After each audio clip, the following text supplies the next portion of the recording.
Oh, stop acting light skin. Welcome everyone to the am I allowed to say this? Sure? Okay. The Light Skinned Opinion Podcast with your host, author, and culture commentator Chris Maddox, blogger and overall asshole Alf954. And there's no way I'm saying this. It's offensive. Sure this is okay? Fine. And our dark-skinned producer, Parrish Thompson. What do we have today, boys? I mean, guys, not boys, because... Oh, fuck it.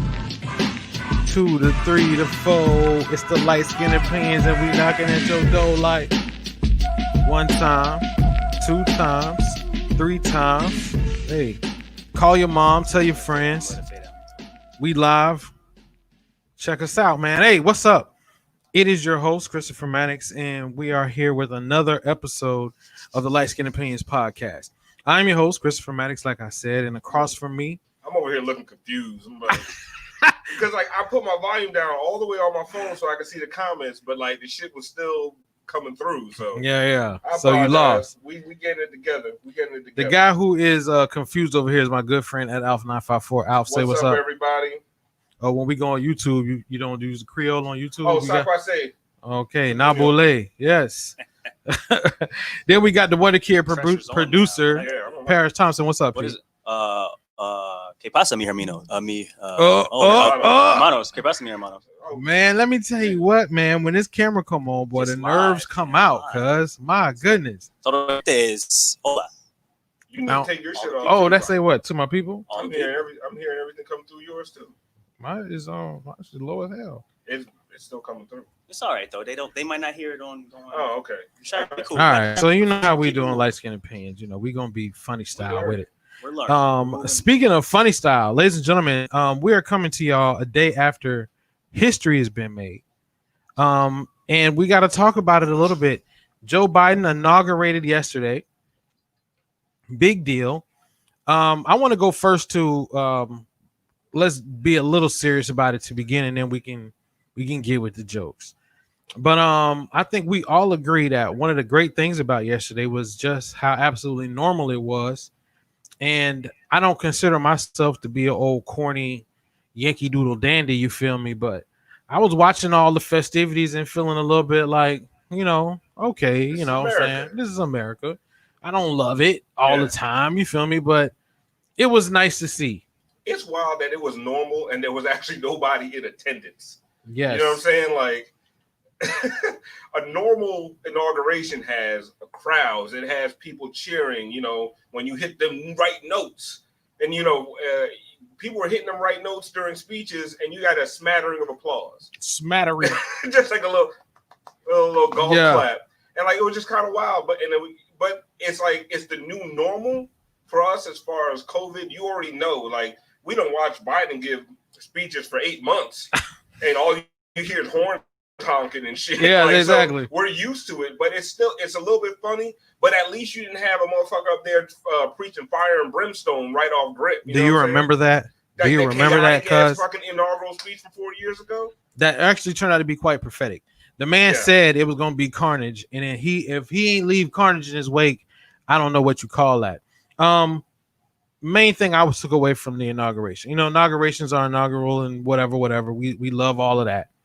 But I have to say, when the doors opened and Barack Obama and Michelle Obama were standing at the top of those stairs, the first thought that went through my mind was Joe Biden, Jill Biden, whatever. These two people are still, to me, the preeminent Americans in the country. Mm-hmm. Like, anytime I see them, and they do such a good job of staying off the scene just enough so that when they pop up, still be like, oh, man. Yeah. Look at them. Look at them. And the way they walked out of that, of course, Michelle was the fashion sense. Brief aside. I was talking to my brother about this. Brief aside. Brief aside. Because we just started the show. We already I said fashion and it hit me in my head. Let me tell you what. If you go to the inauguration, right, your coat game better be strong AF. It's true. You better have a raw pea coat. You better have a real nice full length trench coat because if you would have walked out there with a little bubble jacket on or something like that, you look a little ridiculous. Like the inauguration fashion is what's your coat game looking like? I couldn't tell you what nobody had on underneath them coats, but them coats was fresh, B. That made me want to go to Burlington, you know what I'm saying? Dig in the back. People was talking about like, damn, Michelle's belt, Michelle's gloves, the fact that her mask matched the gloves, all this shit. I'm not, y'all already see, I'm not into fashion. Yeah, we see. Yeah, though. you know what I'm saying? I got my lumberjack shirt on. But if that lumberjack was going to Easter service, that was not an Easter Sunday lumberjack shirt. Easter service at the quarry. But yeah, I mean, Michelle, you going to watch somebody get baptized in a lake? Go ahead. While I roll on a log. But yeah, I mean, it just felt it felt like there was a sense of normalcy to America again. And I mean, we could talk about it later. Like I think like yesterday, today, the next week is a time for us to just kind of revel in normalcy. Before you get into the but after that, we're gonna have to hold these motherfuckers' feet to the fire. You absolutely have to. Speaking of feet to the fire, some people in the chat are saying I'm real low. I know I just turned you up. Okay, good. I'm like, this is the first time I've ever been said. I mean, I can't tell because you're talking loud in here. Yeah, I'm always talking loud. You're loud in this studio. That dark liquor got me. Speaking of holding people's feet to the fire, other thing I want to talk about from the inauguration, in addition to the pomp and the circumstance, old boy with the Dior Jordan 1s. Y'all seen the meme, right? No. Who is this? Kamala Harris's nephew-in-law, the dude who's married to her niece, right? Yeah. My boy came to the inauguration in them Dior Jordan 1s. These are, I believe they're like $3,000 retail, but in the resale market, they going for like 10 stacks. My man came to the inauguration. I think he also had on like skinny jeans, I believe. Okay. Here's something I want y'all light skin opinion on. You pay 10 racks for some shoes, basketball shoes. Can you wear them to an inauguration? Does the price elevate the status of the shoe? I think in 2021 you can, right? Right. I think the days of super formality are done. I mean, like if I pay 10 stacks for some shoes, I'm wearing them anywhere. I'm wearing them to your mama's first birthday. Of all, I'm not paying 10 stacks. Yeah, I was gonna say I'm not paying 10 racks for shoes, no. but if I never did. If you had it, would you pay it? I'm saying no. There's never a time in my life that $10,000 for a pair of shoes makes sense. This would be a perfect time to shout out Drip Drop. This would be a perfect time to shout that out, but we will keep it moving. Drip Drop. Hey. No, but I don't care how much drip I got or how much I want. I'm not doing that. That's the 10 stacks. But I mean, Kamala was wearing Converse. I mean, Chuck Taylor's on the campaign trail. Yeah, and that was smooth. I think that was smooth. I mean, you got more and more workplaces like casual every day, not just Fridays and shit. Listen, I don't think casual every day. Casual every day, not just Friday. Yeah, I mean, I wear, when I used to go to office, I wore jeans and jeans every day. I just think that the time of like that's disrespectful because your jeans are not office jeans. Why not? Your jeans are not office jeans at all. Are those? Are there office jeans? Yes, there are office jeans. I didn't know what the fuck is an office jean. Office jeans got to be a smooth, straight leg pant, or maybe kind of like a nah, dog. They mad baggy in the knees. I put it up before, but he's surprised you're not wearing cargo shorts. He must know. Oh yeah. No. Once we started setting up these cameras and they saw you can see my legs. I was like, nah, you ain't gonna see my white thighs on this damn. All right, let's get off Alf fashion.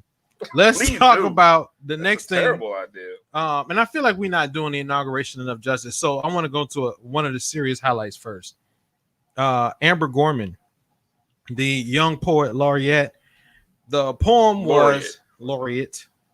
The poem was amazing. The poem was amazing. And another one of these opportunities another one of these situations where between her and between Barack and Michelle, obviously, I feel as if the face of America is trending toward black and brown.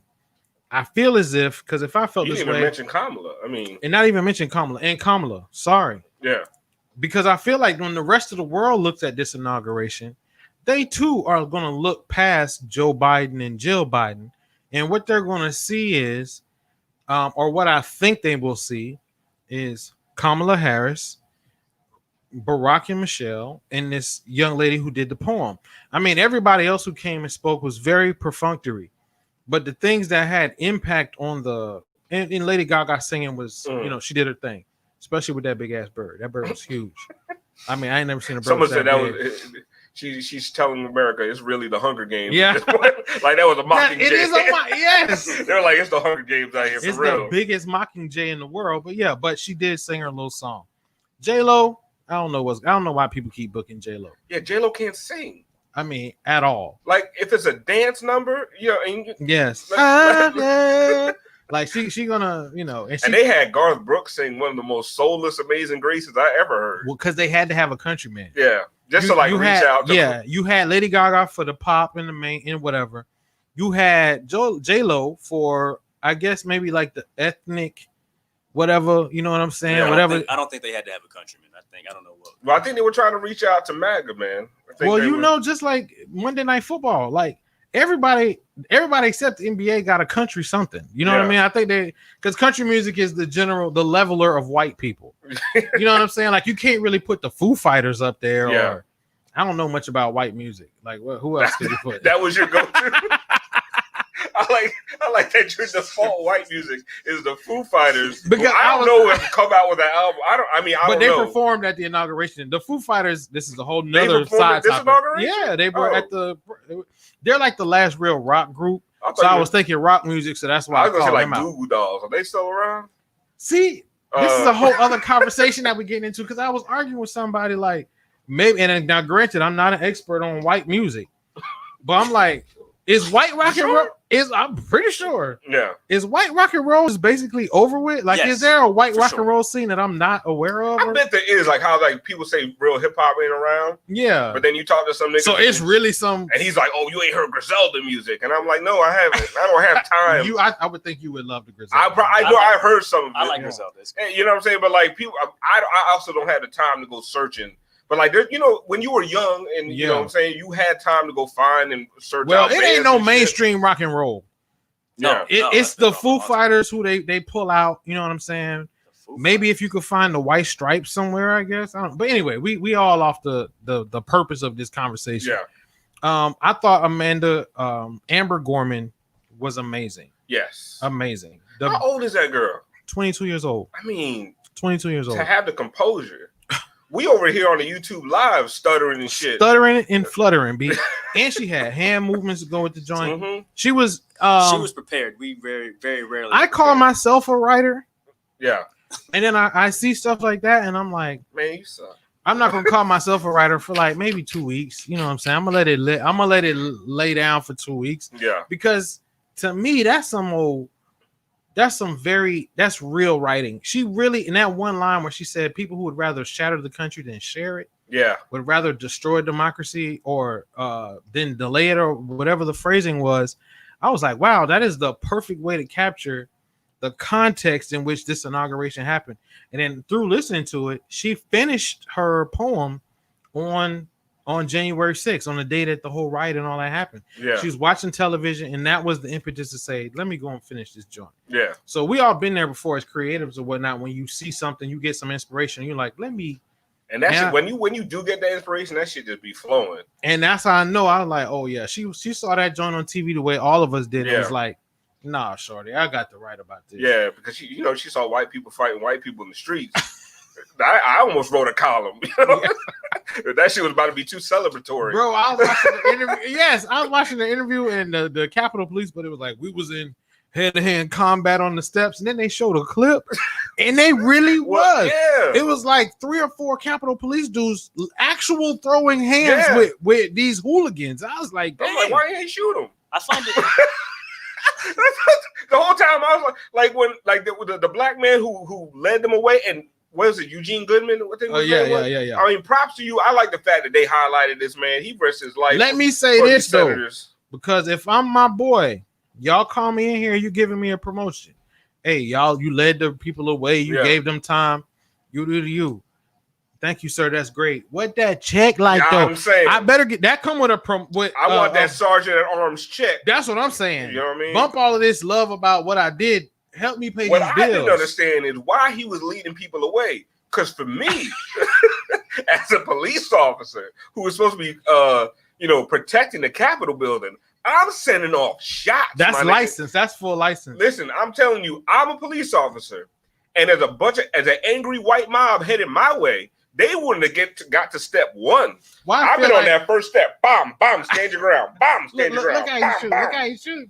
Bomb. Now you know full well, Alf for real. I know that first shot would have had them scattering. They ain't rushing. They ain't rushing. I don't care if I got a 9 or a little 6 shooter. That first shot would have sent them scattering. That was a problem with the whole thing. They just didn't shoot enough people. Well, but anyway, that's a controversial statement. I'm not. I was going to say. I do find it ironic how they turned on him so quick. That was just a week. Wasn't it like a week ago when that shit happened? A week and a half. A week and a half. And now the Proud Boys, they. Now the Proud Boys are upset, but I mean, before we start, he's a failure. Total failure is the word they use. But that's the other reason why. Oh, you got that quote up. Yeah, go ahead and read that quote, Pete. The Proud Boys, a far-right group whose members were among former President Donald Trump's most loyal supporters, have turned against him. In private messages, they called Trump a total failure and urged supporters to stop attending his rallies. And I'm going to say and one of the reasons why I think, because I see why they feel that way. But this inauguration would have made you feel that way because all that stuff they was talking, he's still going to be president. They really thought that they could affect it.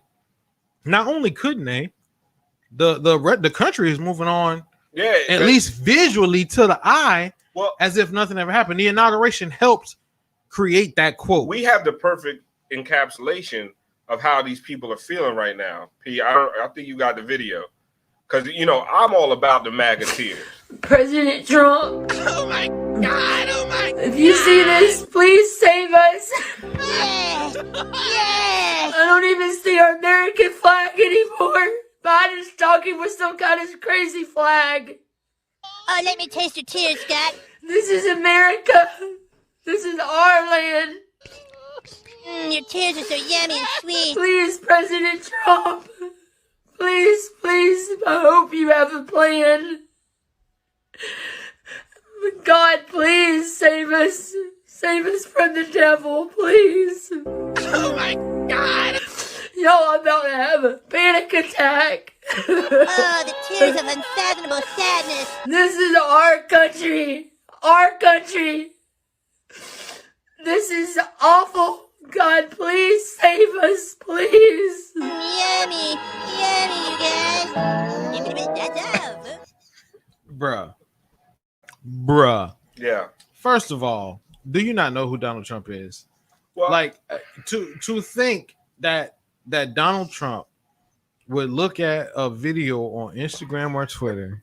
That bitch is on a golf course. And then on the strength of that video, go out and try to take over the world like Pinky in the Brain. Like that's what you thought was gonna happen. What's happened is he had the cult. They got riled up. For 4 years, they said, this is our leader. He's going to make America great again. He's going to do this. The QAnon people, they had all these theories. They're going to arrest Obama. They're going to arrest the Clintons, the emails, and all this shit. Standing up at that piece like. Well, that's the thing. Even after the election, the people behind the whole Q theory kept lying to them on this date. They had all kinds of theories. They kept stretching it out. Yeah. Oh, no. Okay. January 6th, we're going to take over the Capitol. That shit ain't work because all they did was show up with some sticks and some nonsense, and then the National Guard got called in. Yeah, bike racks. I mean, they got pretty deep. They got far. Like, I applause to them. But you ain't taking over the American government with flagpoles and Viking costumes. Yeah, you ain't really doing that. So they ain't shaking nothing on January 6th. Then they said this gonna happen. Then Pence is gonna do this, and then they said on January 20th. Did you know what they thought was going to happen on Inauguration Day? Nah, what? It was a mass arrest event. Trump, what he did, he lost the election on purpose to get all these people in one place so they could arrest and kill all the pedophiles and the elitists and this and that, the Q theories, right? So What happened to this lady? That sounds like the plot of a very bad movie. A terrible movie. And we'll get to one of those by the end of the episode that Chris made me fucking watch just because black people were in it. Hey. We will get to that shit. Word to Anthony Mackie. Wow. Anthony Mackie would have been Eugene Goodman in that shit. Yes. And I'd be on the TV, shoot them. Shoot them. Anthony Trashy. But what happened is, so now like a lady like this is watching the inauguration and she's just waiting for, it's like we're sitting there waiting for Y2K. She's like, okay, Lady Gaga singing. And now what you J-Lo devoted singing. the last 4 to 5 years of your life believing this lie. Yeah. And then on January 20th, like Biden's up there giving a speech, guys singing, everybody going about their American business. And you left out here like an asshole, the only person on the block still with a Trump sign. If you all don't know, we did an interview a while ago with a guy who is all in on the QAnon stuff. At Chief Joshiola. Yeah. So my man came in and he gave us a rundown on the whole thing. You know, this is what it is. So that when we talk about it, we can talk about it from a sense of having something, whatever. You know, they're basically, they believed there's a cabal running the government that's full of Satan worshiping pedophiles. I mean, and this is dead ass. I mean, dead like New York Timberland boots. You got some quotes from them because they done been kicked off Twitter. They've been kicked off Facebook. So what do you got kicked off Pinterest? How you get kicked off Pinterest? At Kev on Stage on Instagram say, dang, they can't even get bacon inspiration. Pinterest is for inspiration boards. Yeah, I thought they got kicked off. You can't Pinterest, plan your daughter's YouTube. Sweet 16 off there. None So of that. now they're on these like crazy message boards. But so tell me though, that's you got to think about it. That's the wrong one. That's about the Peloton bike. Yeah. There you go. But think about it. So this is and people just put some of their like one of them. I'm about to puke, like because they're watching the inauguration. They devoted so much of their lives to this lie. Yeah, their lives, their personalities. They've written so many checks on their personal credibility at their jobs, with their families, all of that. So if you really believe that there's a cabal of Satan worshiping pedophiles running the country, right? Now what? Yeah. Now what? They still running the country, apparently. And your man, now you looking for the next savior. Your man went and got on a helicopter and went away and went back to his elite. And guess what he did the night before? He pardoned young Kodak Black and Lil Wayne. That man ain't gonna do no mass arrest. That man ain't say, "Oh, this is where the secret children are." Whatever. You know what it's like? That man said, "I need to holler at my boy from Pompano, get him up out of there." I'll see you down at my resort. Kodak is showing up to Mara Lago right now. Kodak go be at Mara Lago.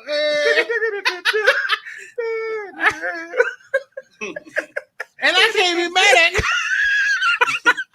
I can see Kodak right now at Mar-a-Lago. He doing a concert and everything. Can you be mad at him? But you know what? Meanwhile, you QAnon. And I'm not trying to be blasphemous. I think we're all Christians here. Mm-hmm. Imagine Christ coming back. And he just found out he's a snake oil salesman, right? He's like, oh, I never really walked on water. Yeah. Like, basically, this was their religion for 5-6 years. Which in and of itself. And their savior was Donald Trump, and he was supposed to bring JFK Jr. back from the dead or some shit. And none of it happened. JFK Jr. Could you imagine? Not even his wall happened. Could you imagine? It's like not even. Can you imagine like Jesus just showed up and he was like 5'3"? Imagine if Jesus showed up and instead of the rapture, right? Yeah. He just went and he took Kodak Black. When he showed up, he was like, "Oh, your grandma, like, damn, you've been living right your whole life, Mildred. Hey, come and ride on with me." Like that would destroy your whole entire world. So there's a lot of them out there. They don't know what they like. Will Smith at the end of that the last Fresh Prince, and he just looking around. He had the house by himself.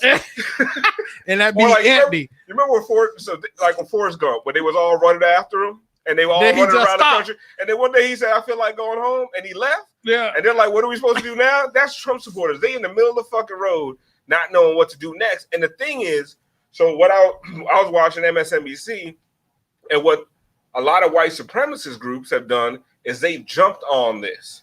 The fact what that, exactly? that there's lost Trump followers wandering the desert.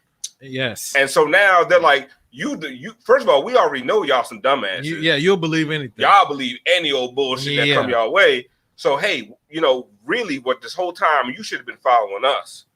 You know what I'm saying? We're the strength. And I saw a thing on I think we're gonna make America great again. I don't know if real. we have that clip on CNN where a buddy gets up there, he's a QAnon dude. And basically what he's saying to everybody is, okay, he's gonna soothe whatever. And he's like, I know everybody wishes this would happen. It didn't, but don't forget the friends that we made. Don't forget the times that we had. Brother did it like he was saying the final farewell at a homecoming, right? So I'm like, oh, that's closing. It's closing. So, time for all the races. Speaking of white rock and roll, and the Proud Boys to go back to the trailer. You know what I'm saying? So he's look at it from that point of view. These people need a group to take over the country. They need a group. They need other people. But that's what they are. They are lost souls, and that's a lot of people say they're disaffected. They're disenfranchised. Which you see the crazy one who's in the Congress. I just filed articles of impeachment against Joe Biden today. Was she got a cold? What the fuck is wrong with her nose? I don't know. And the other one, someone was like, "You need rhinoplasty." What is it with white conservative women? Why they all want to be RoboCop? You ever noticed some like it started with the chick, Sarah Palin in Alaska. Yeah. I don't want to say chick, that's disrespectful. But now like these two, they out here now and they're like. I feel like it relates. Like we down with Bernie. Oh yeah, we even talk about we even talk about Bernie. Maybe they didn't get the rock and roll. Yes. We even talk about Bernie memes. But all right, so let's jump off the other stuff because let's wrap this part up before we move on, because this gets to something else that you talked about, Bernie, and all those memes. Right, I'm with Bernie in that. This is all nice and everything. Yeah. But when we gonna get back to work? What you gonna do? Yeah. What you gonna do? I think that was the thing about the Bernie meme. I think a lot of people found it funny. I found it hilarious. I loved they had him on the Game of Thrones, on the Iron Throne. It was fantastic. They had him in the fucking Bran Stark's the wheelchair. one on the subway with the headphones. Oh was my personal favorite. He was the J. Cole cover. Yeah. They had him on the Drake cover. Yeah. I mean, but really, what he embodied was because Bernie ain't about the nonsense. He not. All this pomp and circumstance. First of all, Bernie is like 90 years old. Like, yes. At this point in time, he like get to the main course. But he's probably looking around like, y'all spend all this money on this? You know what I'm saying? I'm wearing recycled fucking mittens. You know? I'm wearing the same coat I wore to the last inauguration. That's a good point. Everybody else had on brand new fresh coats. Oh, yeah. That boy Bernie had the coat on $10,000 J's. Yeah, this boy had y'all doing a parade for nobody. That's the coat he take the garbage out in. You know how mad it was a lot of ceremonial shit for nobody. I was like, what is going on? But you can understand why they did it. They trying to reinforce quote unquote patriotism. But Bernie is, I think, the mood of all of black people in America. This is great. Yeah. Barack and Michelle, we love to see y'all. Mm-hmm. We also love to see George Bush chasing around behind Michelle. It's the funniest thing in the world. Love to death, right? But what Bernie is saying in that photo is, this is great. I'm going to give you the day. I might even give you tomorrow. But eventually, you're going to have to come to me with what the plan is. That's about to come due at some point. It's about to come due. This is all nice. What we doing about this 14? Because Bernie want $2,000. Bernie like that little $6 that Trump gave you was just a throwaway. Yeah. Bernie talking too. Bernie like, what we gonna do about this too? Bernie saying 2, not 1,500 more. Yeah, he's saying 2 more. And two then more. I had a press release like 2 more a month. You know what I'm saying? That's why we talked about this outside. And like I'm with it. Like let's celebrate. Let's because the first day, you said your boy on Facebook, like, I told y'all Biden wasn't going to do shit for niggas. Okay. It's been 24 hours. Yeah. Like, not even a full, now it's about 24. Like, I mean, did you want a new Emancipation Proclamation? Like, what did you want, my brother? Like, okay. But he did sign like 20 executive orders. But nothing he could do for black people needs to be an executive order. Legislation. It needs to be legislation. Everything that he's done so far is just peel back Trump nonsense. Yeah. And here's my thing when it comes to holding Biden accountable, right? It's not just good enough to get back to 2016. It's not just good enough to erase all the trash that Trump has done. Let me see some new shit. You know what I'm saying? What else you got for us? How are you going to go back to 2016 and improve? Because shit wasn't great in 2016. It was not. Niggas are still getting shot in the street in 2016. But P brought it up outside. I feel you on the niggas getting shot because that's something that I don't know if you can get enough Republicans, no matter what you do, to jump on board with that. But P brought it up outside, which is a sad thing, by the way. What they are going to try to do, our assumption, is hit the Republicans with that good old Godfather. This is an offer you can't refuse. With the Democrats in control of the Senate, you can at least force a vote. And you're going to force a lot of these super Republicans and conservatives to have to explain why they think the regular average day Joe don't deserve $1,400 to $2,000. You're going to put them in a place where in which Mitch McConnell shielded them from for years. Yes. To where now you have to go on record and say we don't want to give y'all $2,000, even though we gave corporations the biggest tax cut and the tax break in the history of ever. But I can't give you $2,000, P. And Bernie ain't gonna let him just slide on that shit. He's gonna bring it up every second he can. And that was the most important thing about them winning the Senate.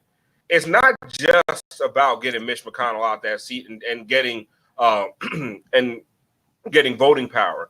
It's the fact that Mitch McConnell just didn't even let shit get to the floor for a vote. And because he was doing exactly what you said. He was shielding them from having to take a stand on anything that was a little controversial. You've never heard a Republican in the last 4 years have to explain why they don't want you to have health care. No. This is the last minute of politics I'm going to let's talk about. They've never, I didn't even know how we got back because we were supposed to be moved off this.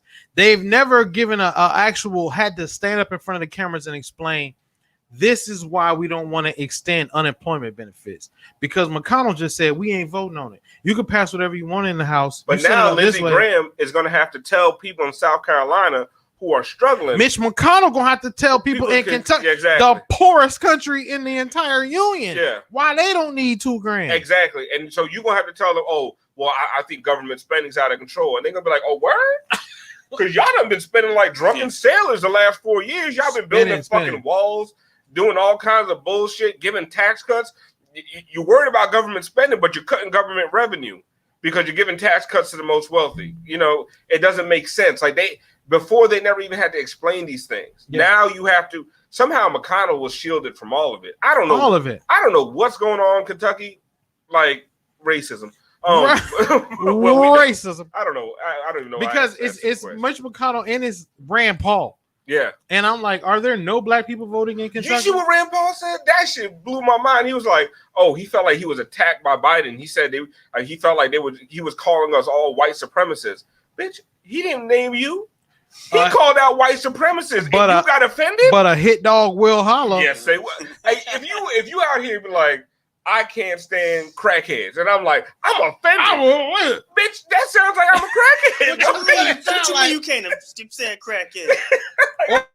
or let's be a little more practical. You know what it also could sound like? It also could sound like, hey, my brother's a crackhead. You feel me? Hey, my sister's a white supremacist. Crackheads have feelings. Like it sounded. It was kind of wild. Like he took offense to that. I was like, bro. So, I think it's gonna tie it full circle. I just think that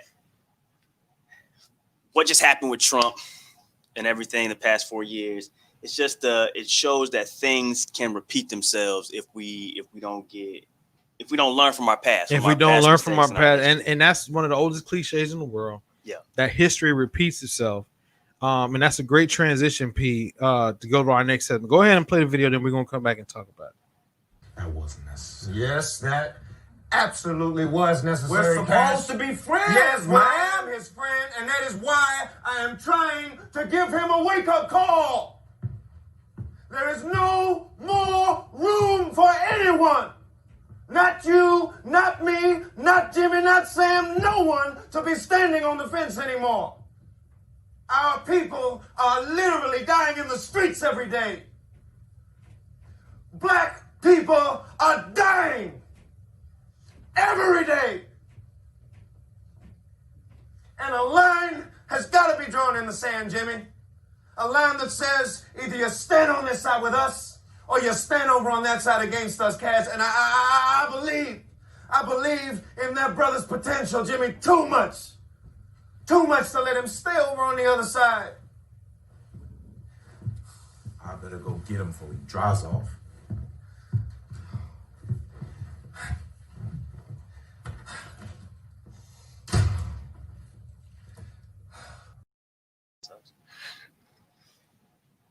And we're back. And the more shit stays the same. we were trying to fix some stuff during the clip. But But this is Parrish's point right there. Yes. That clip is from a movie called One Night in Miami. It's on Prime Video.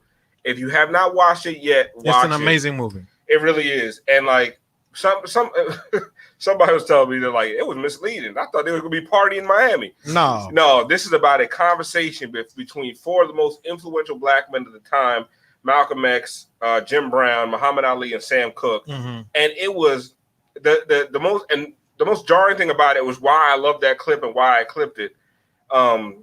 Is that it is as relevant as today as it was back then, and that says a lot about where we've come in the last 50, 60 years. It also, I think, I watched it and we'll get to some of the details about it in a second, but and you can see in that movie where the evolution to what the modern athlete is right now.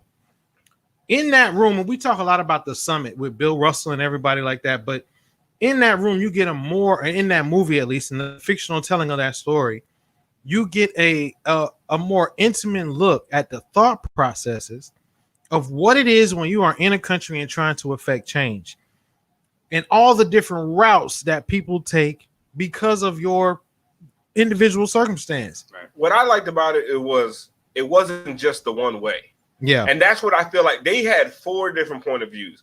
They had Sam Cooke, who we a lot of times we look at a nigga like Diddy. If you want to put it in my, it's just he's trying to build up black people through just financial empowerment. Yes. I'm going to own my own masters, and I'm going to bring other people up with me. But a lot of times we call that kind of nigga a sellout, or you moved out the hood. You brought other people. And part of what Malcolm, I think, is arguing in it, because that's really, folks, if those of you have seen it, you'll get it. Those of you who are going to watch it, it's really a series of debates with each character presenting a valid argument. Very valid. And that's why it was so well done to me. Yeah. Like, it was hard to argue with what Sam Cooke was saying.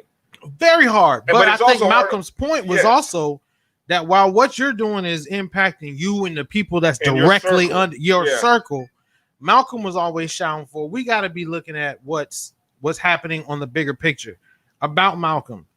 I love that actor's depiction of Malcolm X, because in my mind, I have the Malcolm X from documentaries. I have Denzel Washington. Those are my two. The one that sticks out strong. Yeah, Denzel first, and then the documentaries and all the news clips second. They're infallible, the Denzel representation. Even the documentaries, when they talk about the rift that developed between him and the Nation of Islam, you don't really see the vulnerability that is showed in that hotel room that night, because Sam kept calling him out on his shit, and it was like you ain't never seen Malcolm called out on his hypocrisies, and the thing is, it made it so human to me. Yeah, like we all do it. You know what I'm saying? I sit here up on this show railing about this, railing about that, but you asked me to go out there into the fucking George Floyd protest. I'm like, nigga, I'm not trying to get COVID. I went to a George Floyd, by the way. You did. Yeah. You know what I'm saying? But I'd be the biggest militant on this motherfucker. I was in my house typing away. This is bullshit. They need to stop. Yes. You know what I'm saying? Like, so we all have our hypocrisies. I actually wrote a column about being a social justice warrior, but I called it the social media justice warrior because I talk a lot of cash on Twitter. I don't really be out there, though. I call it being full of shit. Well, we call it what we will. I believe in what I'm saying. I'm just. I know we get it. I have a job, and but that's what Malcolm's like point of view was. Different live streams I do a week. Malcolm's point of view was, look, and that's what the clip was that we showed.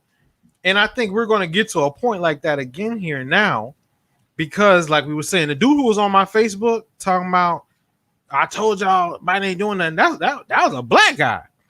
You know what I'm saying? That's one of my homeboys. You know what I'm saying? We do. Well, once I said I wasn't even shocked. Yeah, I got a lot of black folk who I know and talk to on a regular basis who is still looking at it like, man, please, right? Yeah. And so in that sense, I'm kind of like Malcolm, where I'm saying, look, y'all got to line up now. It can't be no sitting on the fence. It can't be no sitting. You got to line up. I understand all your conspiracy theories. The government don't.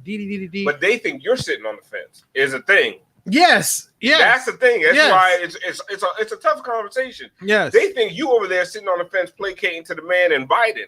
Mm-hmm. You stop asking this nigga for a handout, because there's a lot of people that look at us and like, we vote for Democrats and we're on this liberal progressive wave, and I a lot of times I feel like progressive ideals are literally they go hand in hand with black needs and empowerment, black empowerment.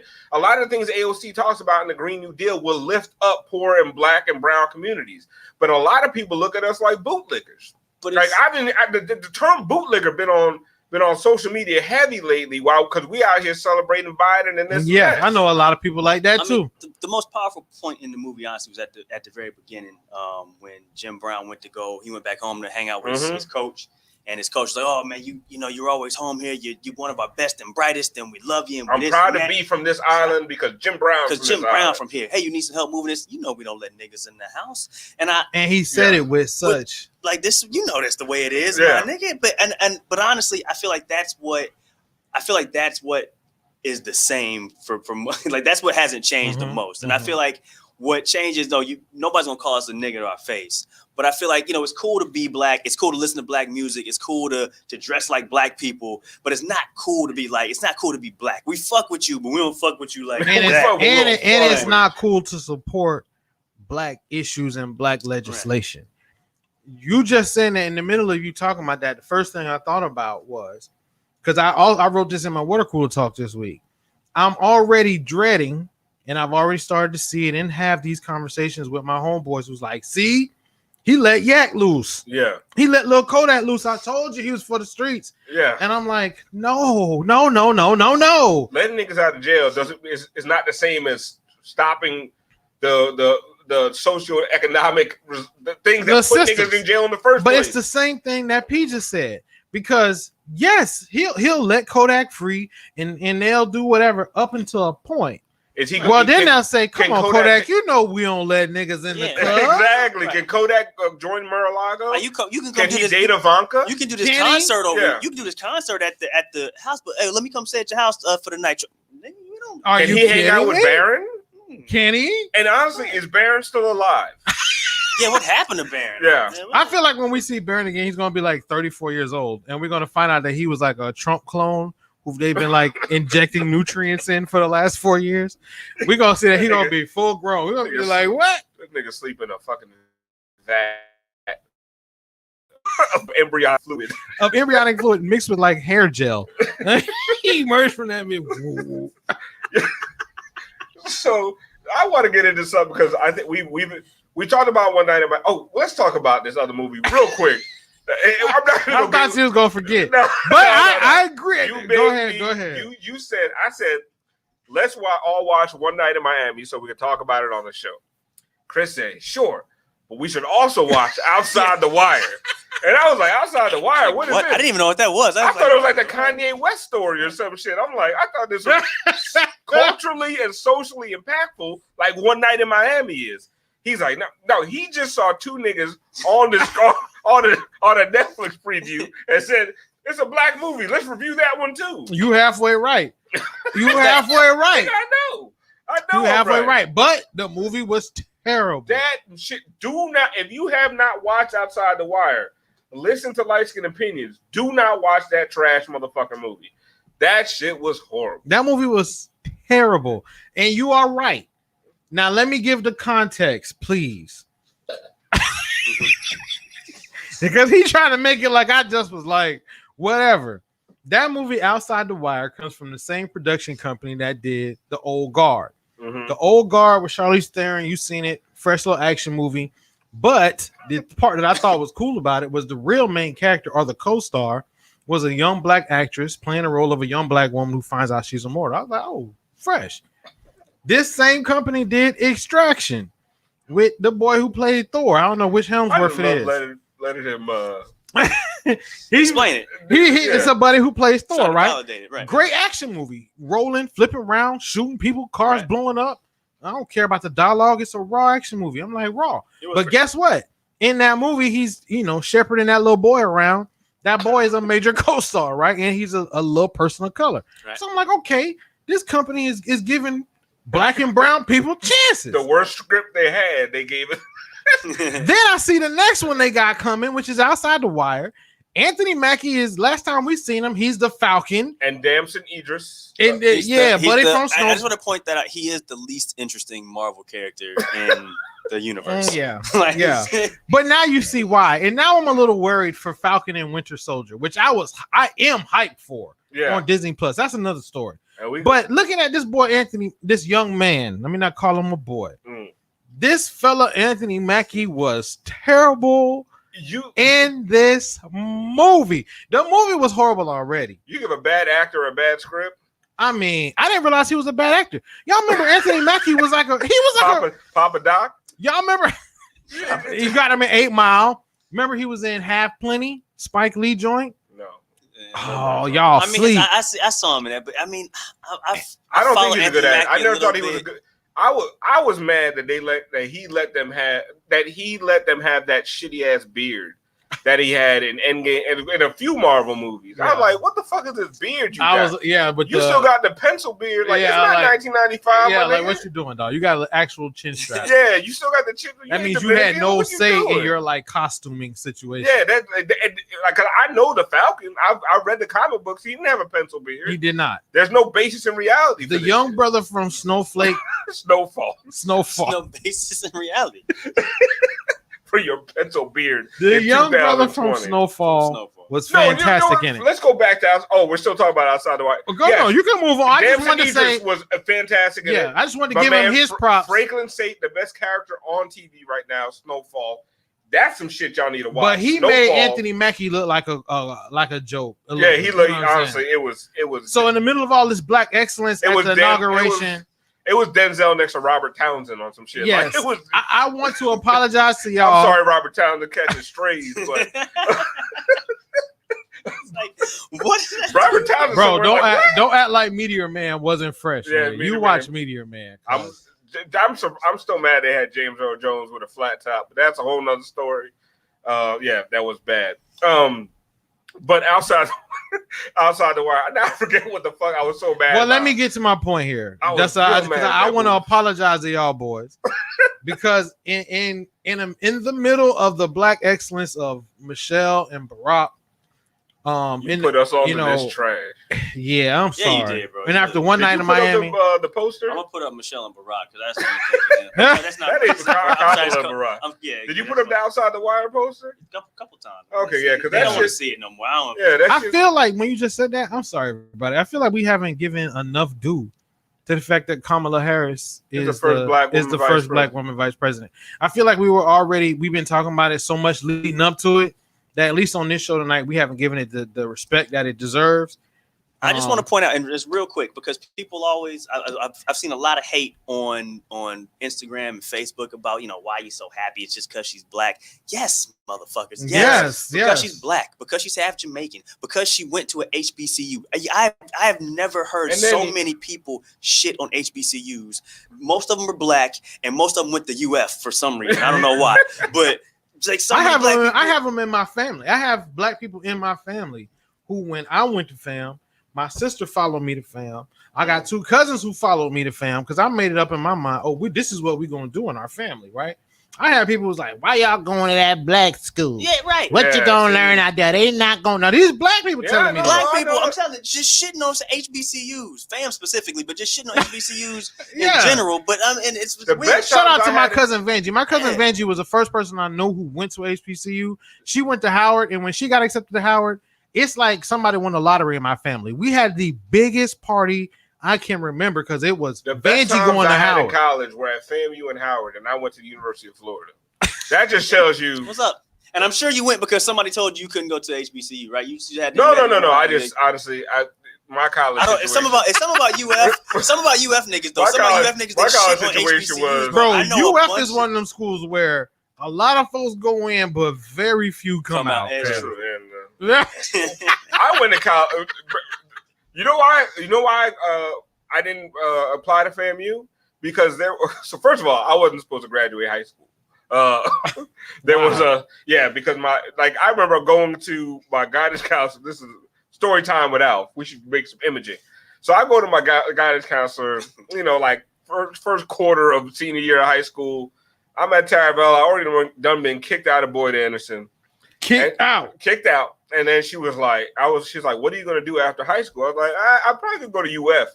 It was like that's where, to me, it's like where dumb motherfuckers went. Like, anybody can get into UF. Mhm. And she's like, UF? You're not going to graduate high school. I was like, what? I was like, bitch, what you talking about? You didn't know? You wasn't keeping up with your credit? I was like, I got like a 3.8. She's like, that's weighted. Unweighted, you got like a 1.7. I was like, damn, I'll be passing the fuck out of these AP classes. And she was like, you failed every science class you've ever taken. I was like, but I go to summer school. So it was a mad scramble. Because I had a 1300 SAT. What? I've been going to summer school for these past 5 summers. And she was like, you have an incomplete in biology. I was like, incomplete? I went to summer school for that. Bro, I had to take biology as a senior. Because you had the same teacher I had. Miss Bolts? That ugly fucking hippo looking bitch. She did not. She gave me an incomplete. She said I never turned in my fucking notebook. Yes, that was Miss Bolts, bro. Is that was her name? Yes, because we had to do that notebook. She had a different name when she got the she transferred to Taravella. Oh. I remember going, and I went upstairs to talk to her. I was like, bitch, what are you talking about? And she was like, so you was one of them niggas. You was scrambling. She was like Thanos. She's like, remember when Scarlet Witch was like, you took everything from me? Yes. Like, I don't even know who you are. That was that biology teacher. Like, I don't even know who you are. I was like, you motherfucker. And anyway, so I had to take biology as a senior. I scrambled. I graduated like a 2.2 unweighted.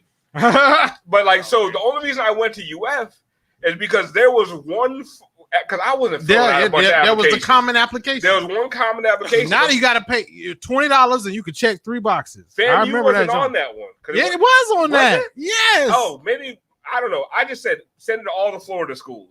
And to me, UF was the best one. So I went to UF. That's the only reason I did. I lasted a strong 3 semesters. A strong 3, so that's a year and 1 semester. Three semesters, 18 credits. And you had to. I left with 18 credits, and I went in with 6. I went in with 6, and I got 6 my first summer. So by the time going to summer school, I went to summer. I had to go to summer college. Summer B was lit at UF. I did have to go to summer college. Some people go to summer school the year before because they can be acclimated and like, I'm just used to this. That's what I did. I had to. Did you have to you had to go to summer school. I think I had. One of my cousins had to. Did you have to like test out? Like at the end of the summer, like take a test to be like. No. I mean, I ready for college courses.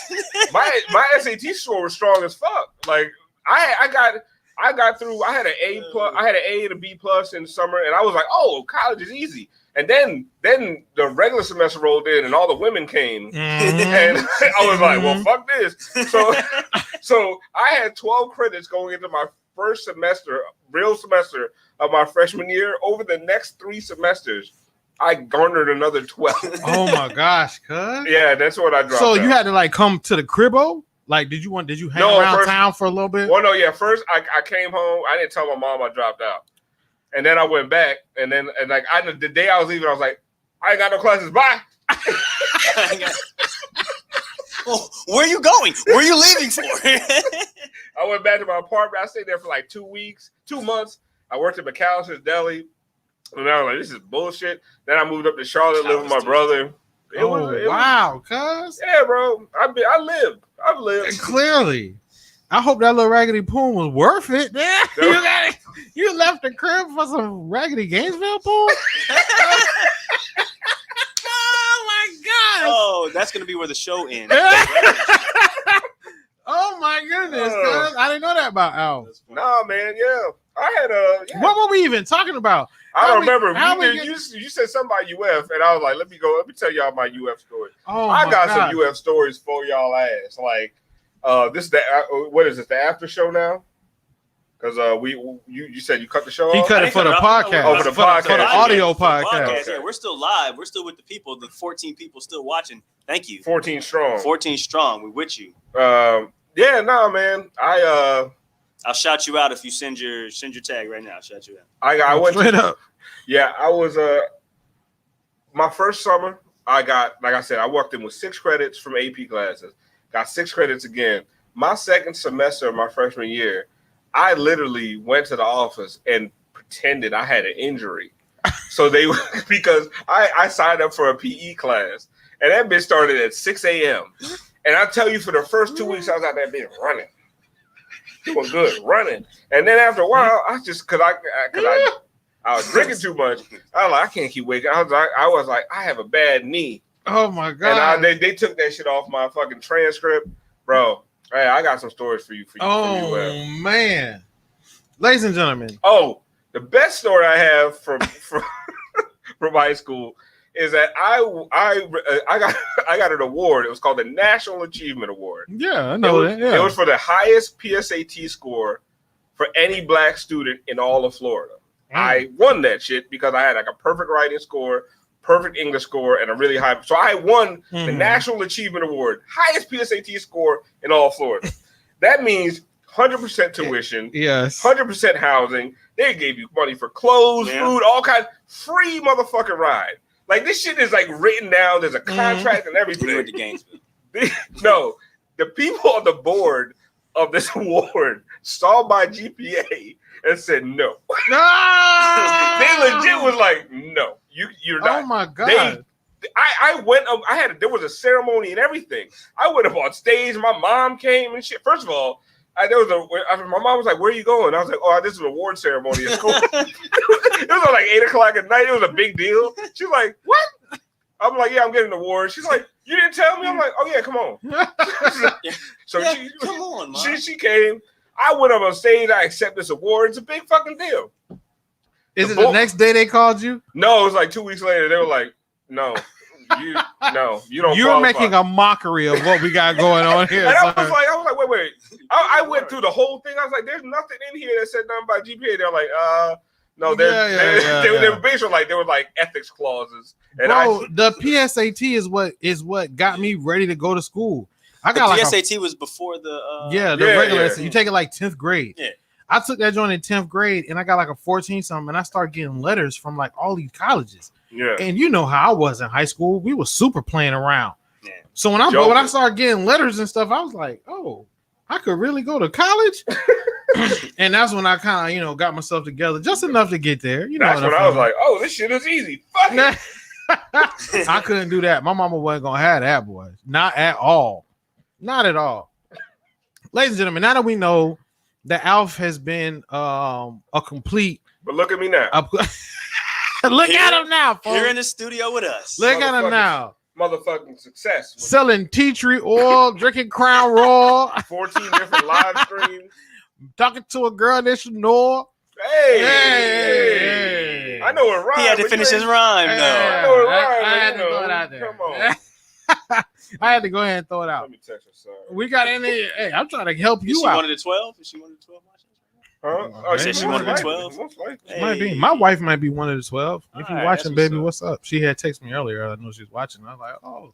Listen, Yeah, you know. for the first show, we maintained a we got through 20. it, fellas. We got through it. We had no real technical malfunction. I'm a little curious. I think I actually have the broadcast camera, so I don't think that the mute. Do you see the mute? The mic is the mic thing. Why are you asking him this right now, Pete? Because I just want to know. I mean, okay, the 11 people that are with us, you deserve to get a little bit behind the scenes. You do, and if you would kindly, us. share this with your friends and family.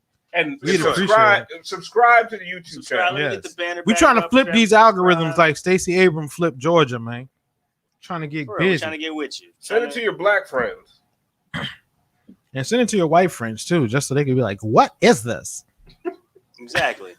They might learn something and make them watch One Night. Did you see One Night in Miami had like rated R fucking and there's like strong sexuality?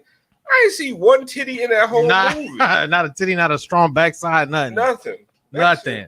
They just don't want people watching that shit. Folks, we glad that y'all came and joined us tonight. We trying to get this. We trying to get this live stream thing together. You see Alf and them talking all kind of company business on the live. Hispanics too. Please tell your Hispanic friends. Tell everybody. You know what I'm saying? What does it hurt? Share it. Here you go. Help us hit these little algorithms. Why did Chris just say my name? We'll see you. No. We'll see you next time. Yeah. I might be single. We'll see you next time. Check us out on LSO Sports. We'll be on there next week. LSO Sports Wednesday. Was it next week? I thought the game. I thought it was next February. Well, we're taking over hangover time. Whenever that is. Hangover time again. We'll let you know. All right, never mind. We'll figure it out. My bad. We'll figure it the fuck out. Peace. Hey, keep following.